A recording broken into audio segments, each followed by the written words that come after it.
So my name's Eben, and by day I build a lot of cool stuff at honeycomb.io where we bring observability to developers, but that's not what I'm going to talk about today. Instead, we're going to talk about queuing theory. Now, I feel like queuing theory has this naming problem. I don't know about you, but I'm not too big on queuing, standing around in lines. And as a dedicated practitioner, I'm skeptical at best as theory as well. So really, what could be worse? But the truth of the matter is that as builders and operators of complex systems, a lot of the time we have these questions about large-scale performance that are relatively challenging to answer. And if we're not willing to accept pure guesswork, then queuing theory gives us a vocabulary as well as a toolkit, a set of insights developed and presented by some really smart researchers to help us approximate the software systems that we build with simpler models that we can reason about mentally or look at analytically.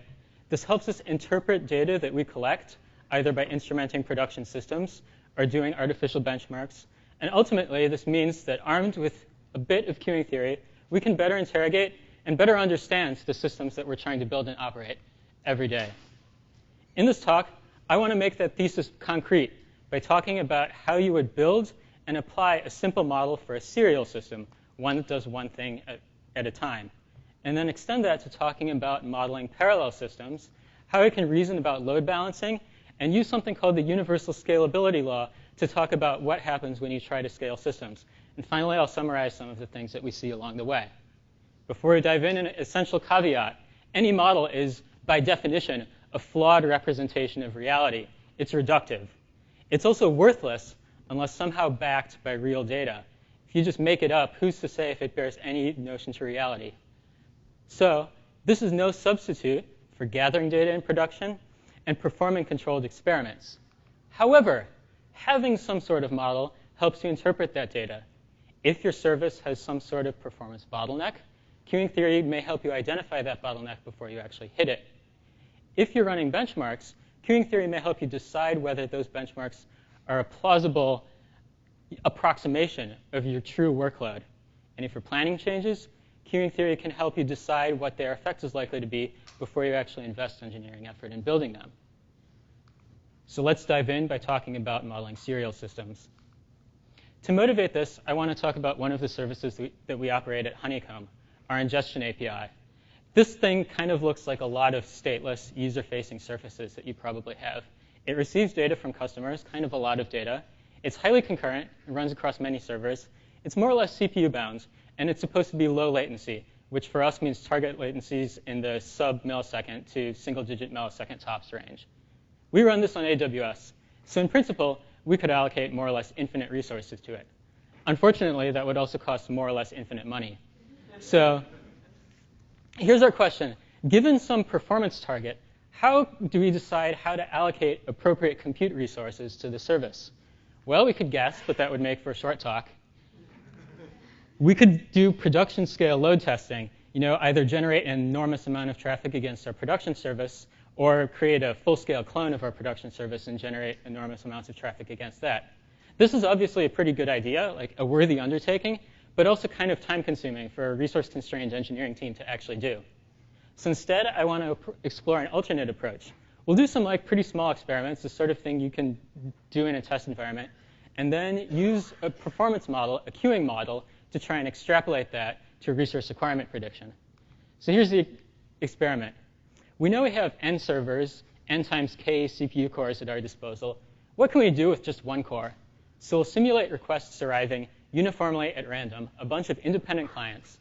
And we'll measure the observed latency at different levels of throughput. So things start out pretty well. Like I said, low latency, sub-millisecond, a couple thousand requests per second.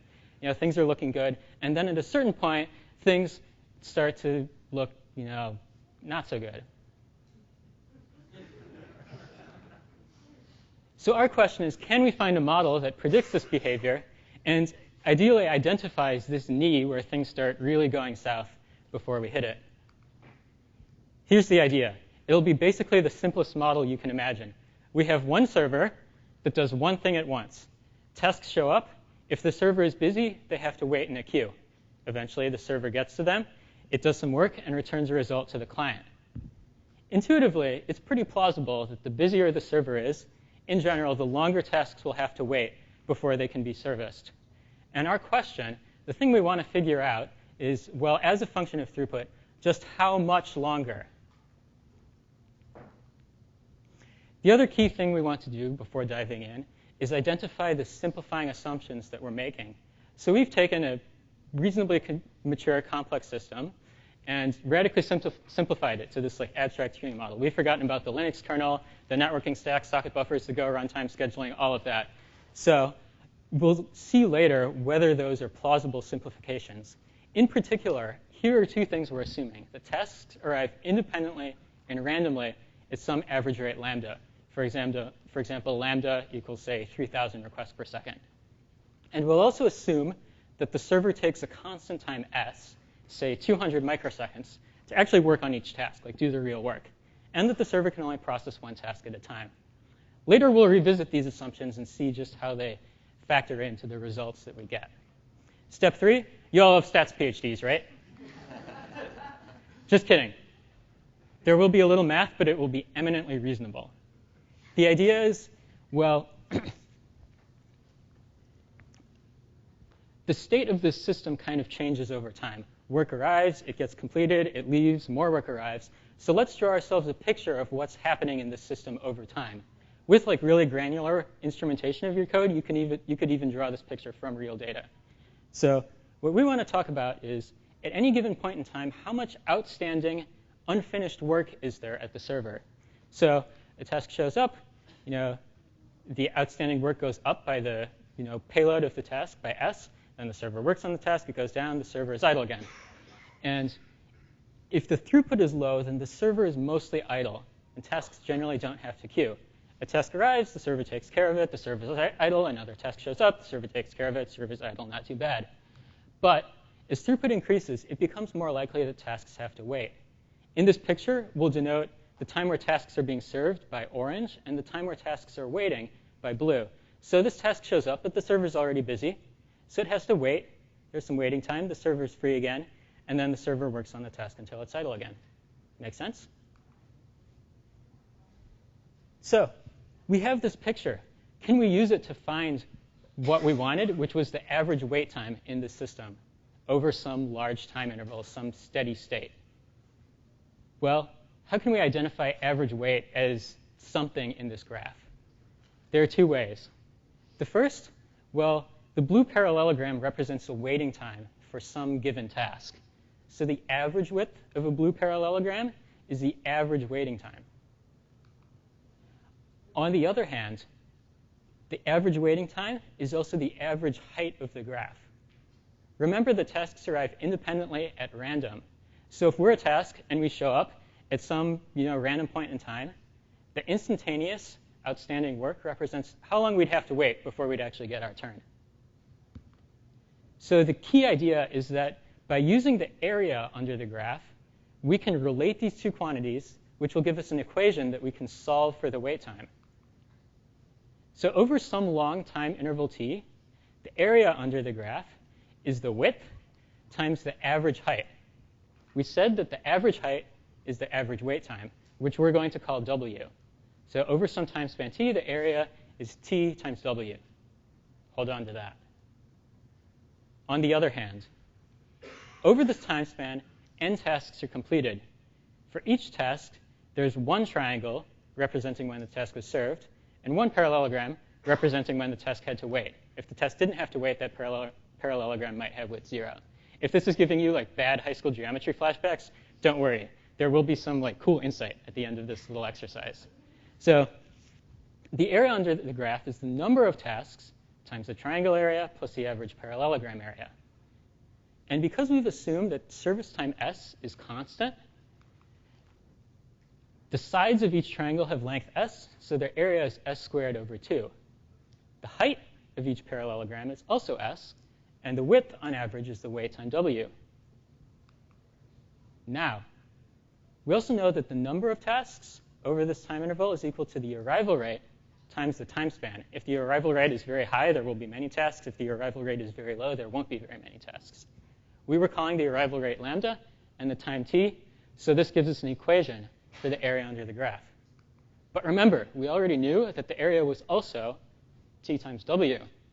Suspicious. So we can relate these two.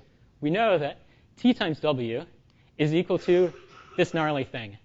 Now, it's a little tedious, but I hope you believe me that we could rearrange this equation to get an expression for W, the wait time, as a function of the service time S and the throughput lambda. This is kind of hard to intuit, so let's bust out our graphic calculators and draw a picture. What does this look like? Well, it looks like the data that we collected in the first place. As throughput increases, wait time goes up and to the right. Even at this point, we've learned something. Without actually fitting this model to our data, we can roughly identify different performance regimes. If utilization is pretty low, that's fine. And if someone comes along and says, hey, Eben, I think we should try to run this service at more like 60% utilization instead, perhaps that's something we could consider. If they want to run it at 90% utilization, that's probably a bad idea. So this is cool. We've learned something. But so far, we've just been theorizing. And remember, we made a number of simplifying assumptions in concocting this model. So does it actually apply to the data that we collected in the first place? Well, as a crude assessment of that, first let's choose a subset of the data, specifically the data that we have from sort of the sane performance regime where latency is low, the sort of data that we're likely to actually have from production. Then we'll fit the model, which I won't go into the tedious details of doing, but rest assured you can pretty easily do that with any sort of R NumPy-like statistical software. So this gives us a prediction for what will happen with latency at higher utilization. Is it right? Actually, it's like strikingly right. I swear I didn't overfit this, but it works better than it has any right to. So this is cool. This means that we can plausibly take this model and use it to sort of predict how much we can utilize a single core in our service before we start incurring a really severe latency penalty. But there are also some broader lessons to take away from this model. The first, in this type of system, and really in any type of system, improving service time helps a lot. If you find some performance optimization that just makes it so you have to do less work for every task, that has massive returns on investment. Let's think about this as a thought experiment. What if we cut the service time in half? So now you only have to do half as much work, and then we double the throughput lambda, so twice as many tasks are arriving in a given time interval. Well, because there's an s squared factor in the numerator is twice as small. But having service time and doubling throughput cancels itself out in the denominator. So even after we've doubled throughput, wait time has improved. This means that if we somehow find this twofold speedup, we can double the throughput and still be faster than we were before. Or alternatively, we can more than double throughput while still hitting the same average response time. This, to me, is like really surprising. The single most effective thing you can do, not just to improve client-observed latency, but to improve capacity, is to make your service faster in the first place. The second lesson is that variability is bad. If tasks didn't arrive at random, if they were like perfectly uniformly sized and showed up at perfectly uniform intervals, then they wouldn't ever collide with each other. There would be no queuing. The fact that we see slowdown at high utilization is because arrivals are variable. Similarly, you can show that if job sizes are variable too, things get even worse. As an experiment, compare two task distributions. One, the green one, is tasks of constant size. The other, the blue one, is tasks of varying size with the same average. So the average cost per task is the same, but one, sizes are highly variable, the other sizes are constant. When sizes are variable, wait time is worse. If you have to wait, you're probably having to wait for a long task.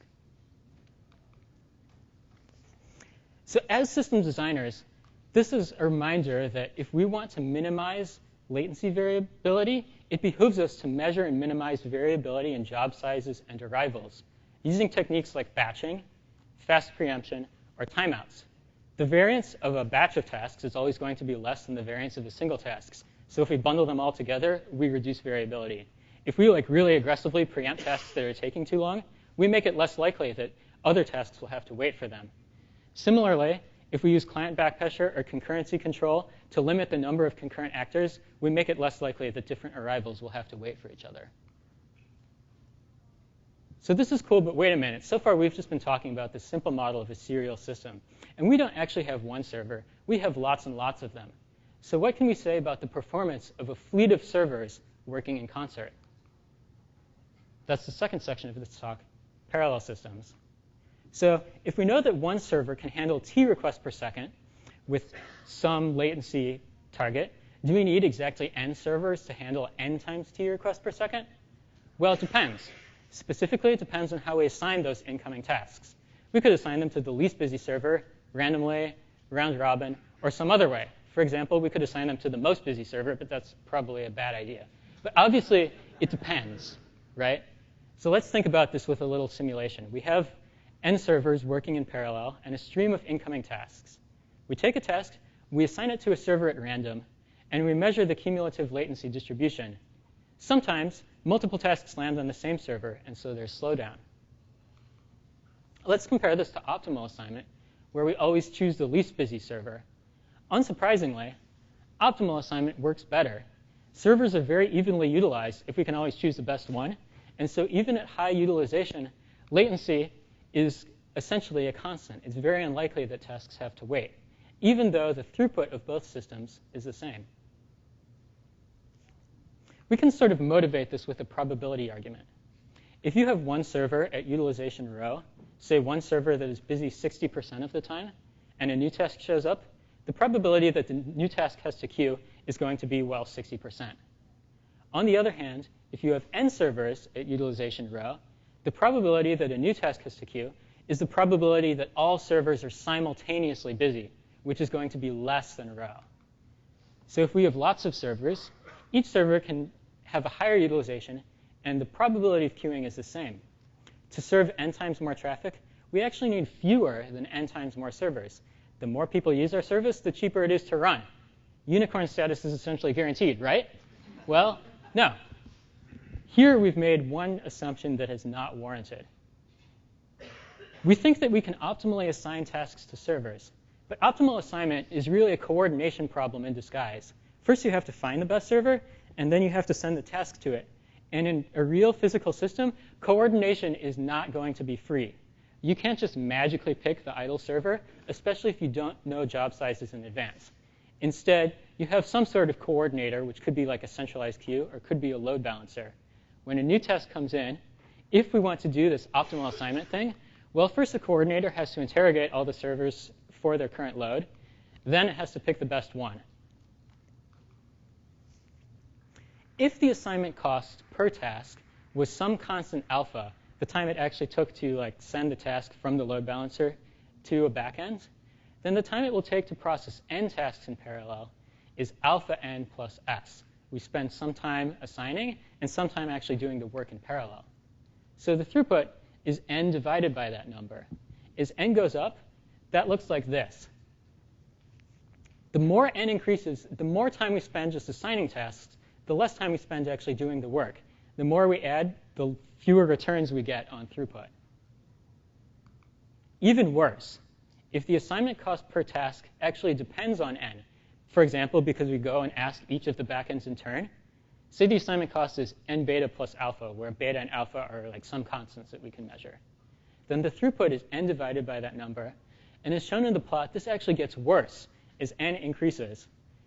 Given enough servers, we spend all our time just picking the best one and no time just doing useful work. Unicorn status, endangered. So this is an example of something called the Universal Scalability Law in action. The Universal Scalability Law essentially says that the scalability, the returns on investment for increasing available parallelism, can always be modeled using an equation of this form. Baron is giving a talk about this and more right after this. It will blow your mind, so I suggest you go listen to him. Instead, I want to talk about a few ways that we can take this model and draw lessons as system designers. So what we've seen is kind of a pickle. At low parallelism, it would be good if we could coordinate task assignment. That would make latency more predictable. But at high parallelism, coordination becomes increasingly expensive to the detriment of throughput. Can we do something clever to trade off those two characteristics and find some scheme that works well across all scales? Well, perhaps we can. Here are two ideas. The first, approximate optimal assignment. We know that finding the truly best out of n servers is expensive, but picking one completely at random is bad. So let's compromise. We'll pick two at random, and then we'll use the better one of those two. This is called pick two load balancing, or two random choices. What does this give us? Well, the overhead is constant for all n, and it improves instantaneous max load from O of log n to O of log log n, which is basically O of 1. This technique is used in systems like Facebook's Kraken and Scuba, load testing and analytics tools, as well as in the distributed scheduler Sparrow and HashiCorp's Nomad product to efficiently assign large numbers of tasks to large numbers of servers. I suggest you take a look at these papers if you're curious. The second idea is iterative partitioning. And this illustrates that the Universal Scalability Law applies not just to the small problem of task assignment and load balancing, but to any parallel process. This technique is used in Facebook's Scuba and, by extension, in its spiritual descendant Honeycomb, which provide fast distributed queries over columnar data from production systems. The way it works is you distribute your data over nodes. Nodes keep them on disk. The leaf nodes read data from disk, compute partial results, and the aggregator node merges these partial results. So it's sort of like MapReduce. The question is, we have lots of data. What level of fan-out is optimal? How many leaf nodes should we have for optimal performance? The scan time is proportional to the inverse of the fan-out. The more servers we have, the less time each one spends scanning. But the aggregation time is often proportional to the number of partial results. So it's proportional to the number of servers. This means that the scan time gets better as n grows, but the aggregation time gets worse. So the total time at first gets better and then gets worse. Again, the throughput can be modeled using the Universal Scalability Law. This is grim, right? It means we can never scale our service beyond 40 or 60 leaf nodes, depending on the exact value of beta. Can we do better? Yes, we can. The idea is throughput gets worse for large fan-out. So we'll make fan-out at each node a constant. And instead of doing all the aggregation in one node, we'll do it in intermediate nodes. Thus, the total time is proportional to scan time plus the height of the tree times the aggregation time. And the height of the tree is log n. So instead of the time being proportional to n times beta, it's proportional to log n plus beta, which gives us much better scaling. Excellent. Now we can keep adding servers and keep improving throughput. Lessons. Making design decisions that work across scales is really hard because of this trade-off that coordination costs impose. But smart compromises produce pretty good results. With randomized choice, we can approximate optimal assignment cheaply. With iterative parallelization, we can amortize the coordination costs. And the Universal Scalability Law helps us quantify the effect of these choices. In conclusion, queuing theory, not so bad after all. Model building isn't magic. You don't need a math PhD. You state your goals and the assumptions you're making about your system. And you don't need to be afraid. It's not impenetrable math. If you don't know what to do, you can draw a picture, reason about it. You can write a computer simulation. You can bust open a textbook. When modeling latency versus throughput, it's essential to measure and minimize variability and to be aware of unbounded queues, which produce unbounded latency. Finally, the best way to have more capacity is to do less work. Finally, when modeling scalability, remember that coordination is expensive, but you can express its costs with the Universal Scalability Law. If your system needs to scale, consider whether you can apply randomized approximation and iterative partitioning to improve its scalability. That's all I have. Thank you very much.